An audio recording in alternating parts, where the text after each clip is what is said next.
Alright, Shalom. First and foremost, I want to give all praises to Yahweh, Bahashem, Yawahashi, Yahweh being the true, holy, and powerful name of the Heavenly Father, Bahashem meaning in the name, and Yawahashi being the true, holy, and powerful name of His only begotten Son, who is the Savior of the elect of Israel. And Israel consists of you so-called Negroes, Latinos, and Native Americans, as well as you Israelites scattered throughout the four corners of the earth that may look like the nations where you've been scattered to, who are the confusion of faces, but indeed are Israelites, all right? And I also want to give double honors to the elders and apostles of Great Millstone who rule well.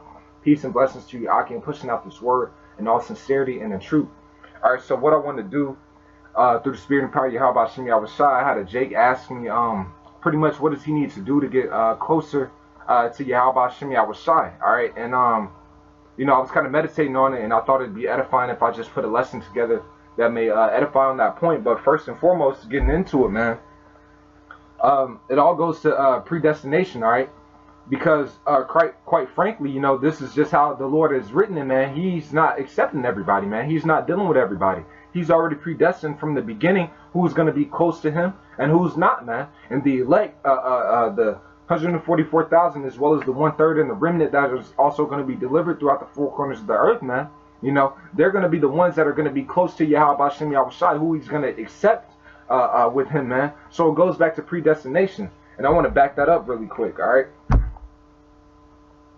You know, but knowing that it's predestination, you know, the Lord knows who's going to be delivered, but we don't know, man. So what? We have to take heed to what the scriptures map out, what the elect would be doing, man. All right, what the elect would be doing that's going to get them closer, that got them closer unto Yahweh Shem Yawahashi, man. All right, so I want to pull out some points upon that. So this is St. John, chapter 15.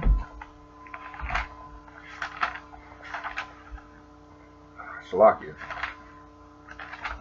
St. John, chapter 15, verse 16, it says, "Ye have not chosen me, but I have chosen you." So the Lord has chosen who's going to be close to him and who's not going to be close to him, man. It's always back to predestination, man.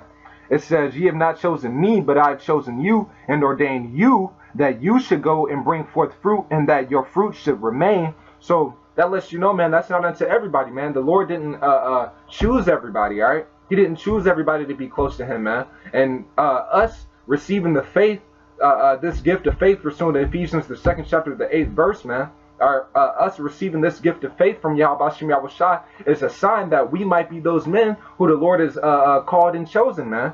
You know, that we might be those men that are going to be close to Yahweh Shem Yawahashi. But us hoping to be those men, let's figure out what we can do to get closer unto him, man. It says, "Ye have not chosen me, but I have chosen you and ordained you that ye should go and bring forth fruit, and that your fruit should remain." So the Lord has called and chosen us that we should bring forth fruit, man, to gather the rest of the elect. We should be doing things that are going to edify the body, man. You know, help push forth this truth, man. Help build up the sincere men that are part of the elect, man, who we're pretty much doing all these things for, man. Just like, let me grab this real quick, because this is going to elaborate on the point I'm trying to make.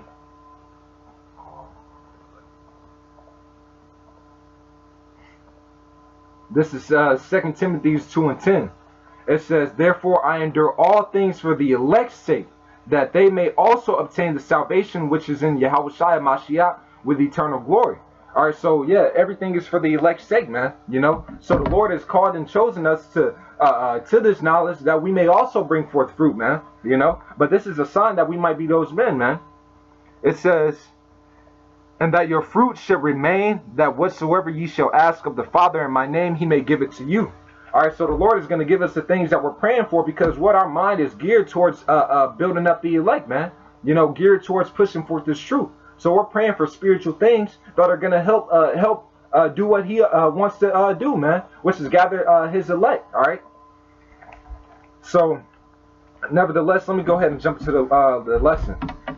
So this is Wisdom of Solomon, chapter 7, and I'm going to go ahead and start at verse 27. It says, "And being but one, she can do all things." And this is talking about wisdom. This is the she that is talking about. It says, "And remaining in herself, she maketh all things new. and in all ages entering into holy souls, she maketh them friends of Yahweh and prophets. So wisdom entering into you, man, that's what's making you a friend and then of Yahweh B'Shem Yahawashi and a prophet. If you're a friend of Yahweh B'Shem Yahawashi, then you're close to him, man. So that lets you know that you need wisdom to be close to Yahweh B'Shem Yahawashi. Verse 28, it says, for Yahweh loveth none but him that dwelleth with wisdom. All right, so you have to have wisdom, man, you know. And with that being said, we have to figure out how we can obtain this wisdom to get closer to the Lord, man. And we want to pray for more wisdom, man. And it even tells you in Isaiah 33:6 that wisdom and knowledge shall be the stability of thy times, man, and strength of salvation. So what? We need to be praying for more wisdom, all right? And it says, let me jump over to Wisdom of Solomon chapter 8, verse 21. It says, nevertheless, when I perceived that I could not otherwise obtain her, so King Solomon, he was like, man, the Lord is only going to, Yahweh's only going to deal with them that dwell with wisdom. So I need to figure out how I can get this wisdom to get closer unto him, man. It says, nevertheless, when I perceived that I could not otherwise obtain her, except Yahweh gave her me, and that was a point of wisdom, also to know whose gift she was, I prayed unto the Lord and besought him. So King Solomon, he realized, like, man, I need wisdom to get closer to the Lord. All right, so how can I get this wisdom? Then he was like, I got to pray unto Yahweh to give me that wisdom, man. I have to be praying unto Yahweh B'Shem Yahawashi. And that's one key point that I want to make, man. To get closer to Yahweh B'Shem Yahawashi, man, you're going to have to communicate just like in a regular, what's the word I'm looking for? A relationship, you know, with anyone else, man. You build up, you get closer unto him, unto that person, man. By what? By communicating, all right? Y'all are talking, you get to know each other, man. You know? What else, man? You go through things together, man. All right, man, there's some things, that's the same thing with us. We're going to go through some things, man. It says, through much tribulation shall we enter into the kingdom of Yahweh B'Shem Yahawashi. As we go through things, we're getting closer into Yahweh B'Shem Yahawashi, man. You know, as we're talking to him through our prayers, man, communicating, you know, we get closer into him, man. Hey, it says in Hebrews, the 10th chapter, I believe, it says that, lo, I come in the volume of the book, it is written of me. So we get to know Yahweh B'Shem Yahawashi through these scriptures, man. You get to know what he likes, what he doesn't like, man. What's acceptable, what's not acceptable, man. You know, you get to know his mannerisms, you know. All these things we get to know the more that we read these scriptures. That's how you're going to get closer into him, man. Getting to know him better, man, throughout these scriptures, all right? But what we got to pray for this wisdom, man. So if we have to pray, if we have to seek Yahweh B'Shem Yahawashi through prayer to obtain this wisdom so that he could deal with us, man, we have to make sure that our prayers are heard. And I want to go into that, man. So I'm going to read this verse 8, Wisdom of Solomon 8:21. It says, nevertheless, when I perceived that I could not otherwise obtain her, except Yahweh gave her me, and that was a point of wisdom, also to know whose gift she was, I prayed unto the Lord and besought him, and with my whole heart I said. So he besought him with his whole heart, and then it goes into the prayer that he went into, man. You know, which is pretty much, you know, the next few chapters, man. It goes into it. All right. So I made a point saying how we have to make sure that the Lord hears our prayers, you know, because every prayer, man, he's, of course, I'm going to just grab it. I'm going to just grab it. All right, this is going to make it clear. This is Proverbs chapter, Proverbs chapter 28 and verse 9. All right, it all goes back to communication and being obedient unto Yahweh B'Shem Yahawashi, man. All right, this is Proverbs 28:9. It says, he that turneth away his ear from hearing the law, even his prayer shall be an abomination. So that lets you know right there, man, there's certain people's prayers that are going to be an abomination. Now, if we're going to be praying for wisdom, we want to make sure that the Lord hears our prayer, man. We want to make sure that when we're communicating with him, man, that our communication is acceptable unto him, man, you know, so that we can get closer unto him. So it says, he that turneth away his ear from hearing the law, and in Baruch it tells you that this is the book of the law. So the law isn't just the first 5 books, man. It's from the beginning, Genesis, all the way to Revelations, including the Apocrypha, man.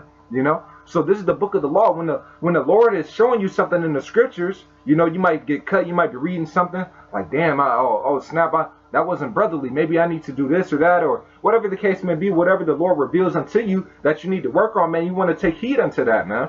You know, at certain times, man, you'll just be reading and you'll be cut. You'll be cut like, damn. You know, when I did this, that wasn't being brotherly, man. You know, or whatever the case may be, man. So when you get those times, man, you want to make sure that you listen to Yahweh Shem Yawahashi, what he's telling you, and take heed into that, man. So that that your prayer won't be an abomination. And if you listen to him, man, if you listen to him, he'll hear you out, you know. So that's the same thing, man. So that's what we want to do. Make sure that he hears us out. And I want to give an example of a time where the Lord didn't hear certain men because they were being disobedient. So disobedience is what's going to separate you from Yahweh Shem Yawahashi, all right? So this is Jeremiah chapter 11 and verse, I'm going to start at verse 6. It says, Salakia, then Yahweh said unto me, proclaim these words, Salakia. It says, then Yahweh said unto me, proclaim all these words in the cities of Judah and in the streets of Jerusalem, saying, hear ye the words of this covenant and do them. All right, so the Lord was telling them, like, listen to what I have to say and be obedient to him, man. I gave you the covenant, hear it out, and then take heed to it, man. In James, the 1st chapter, you know what, I was going to get that later, but I'm going to go ahead and grab it now. This is James chapter 1 and verse 21. It says, wherefore lay apart all filthiness and superfluity of naughtiness, and receive with meekness the engrafted word, which is able to save your souls. All right, so the Lord are here in the scriptures telling us what we have to put away certain things, man. That's sacrifices. So you're going to have to make sacrifices unto Yahweh Shem Yawahashi for to get closer unto him, man. You know? So you have to put away, let's start from the top again. Wherefore lay apart all filthiness, superfluity of naughtiness, and receive with meekness. That's pretty much being into the lust of your flesh constantly, man. Sitting here just trying to fulfill the lust of your flesh. It says the carnal mind is enmity with the Most High, man. So if you're sitting here just doing whatever you feel, just being moved by your emotions and not having the standard of these scriptures, you know, before you, man, not trying to take heed to these scriptures, all right, you're going to walk in filthiness, man. You're just going to fulfill your flesh. Just like the example that one of the brothers from Holland made. He was like, hey, man, you cook up some, somebody will cook up some pork, all right? Cook up some pig, they'll make it smell good, you know. Hey, even if somebody eats it, if you eat it or whatever, man, it'll taste good. But what? It's transgressing Yahweh Shem Yawahashi, his covenant, man. So your flesh doesn't give a damn. Your flesh isn't going to be like, oh, snap, nah, that's pork. I smell it. It smells like pork. Yeah, it smells good, but I ain't going to do it. No, your mind has to be the one. You have to tell yourself, like, yeah, it smells good. Yeah, it may taste good, you know, but I'm not going to do it, man. Because what? It's transgressing Yahweh Shem Yawahashi, all right? You're putting away that filthiness. And as well as whatever you may be battling, man. You know? Hey, if you if you smoke, all right, if you smoke weed and all this, and if you smoke period, man, you know, you're transgressing Yahweh Shem Yawahashi, man. You're defiling your temple, you know? And therefore, so yeah, it might have felt good unto you, but what, you're gonna have to make that sacrifice if you want to be closer to Yahweh Shem Yawahashi, to put that away, man. That's what's gonna get you closer. He's gonna see you making that sacrifice, and then you're gonna be closer into him, man. So let me finish this off. Wherefore lay apart all filthiness and superfluity of naughtiness, and receive with meekness the engrafted word, which is able to save your souls. So you have to receive this word. You have to listen, take heed unto it. Verse 22, but be ye doers of the word, and not hearers only, deceiving your own selves. So yeah, you have to actually do these things. You have to walk this out, man. You can't just sit there and hear the words and then not do any of it, man. That's not getting you closer. Yeah, the Lord might have had mercy upon you to give you the understanding of these scriptures, to receive this truth, to receive. He's giving you the opportunity to have salvation, man. He's giving you faith. But it doesn't stop there, man. It doesn't stop there with the Lord just giving you the understanding, man. You have to be a hearer and a doer of the word, man. It says, but be ye doers of the word, and not hearers only, deceiving your own self. So yeah, you can sit there and, yeah, I know this and I know that, but you ain't applying it. Yeah, you still sitting there smoking weed. Yeah, you still sitting there eating pork. Oh, here it is, you know the name of the Lord, but you're still calling on Jesus. You knowing it doesn't make you separate, man. All right, it's you actually applying and doing these things. That's what's going to get you closer to Yahweh Shem Yawahashi. It says, I'm going to jump to verse 25. It says, but whoso looketh into the perfect law of liberty and continueth therein. So you have to continue in these things that you've been taught, that you're reading, man. It says, he being not a forgetful hearer, but a doer of the work, this man shall be blessed in his deed. All right, so it goes to obedience, man.